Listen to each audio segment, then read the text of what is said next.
बिस्मिल्लाहिर्रहमानिर्रहीम। अस्सलामुअलैकुम दोस्तों, क्या हाल चाल हैं। मैं उम्मीद करता हूँ कि मेरे तमाम दोस्त खैरियत से होंगे। मैं तारिक चौधरी और आप देख रहे हैं मुझे Aziz cattle farm and ply centre से।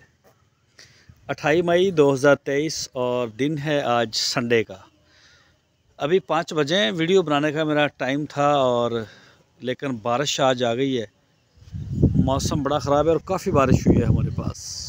अभी भी बड़े बादल हैं। जितनी बारिश हुई है मेरा ख्याल फसलों को भी 8 दिन पानी की ज़रूरत नहीं रही। इस वक्त अच्छी खासी बारिश हो गई है और अभी जो है वो थोड़ा सा थमी है और फीड वगैरह जो है ना वो डाल रहे हैं आगे, और वो दूसरी साइड पर चवाइयाँ कर रहे हैं अरशद भाई।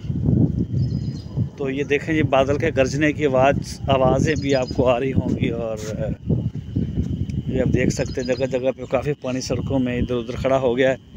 बहरहाल वीडियो तो अभी नहीं बन सकती, दोबारा फिर बारिश का अभी है प्रोग्राम आने का और अंधेरा भी हो रहा है। 5 बजे अभी और असर की अज़ानें जो हैं हमारे पास 5 बजे होती हैं। असर की अज़ानें कुछ हो रही हैं, कुछ हो चुकी हैं।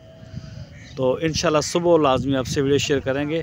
आज लेट भी हो गए लड़के, वो नहीं निकाल सके बारिश की वजह से।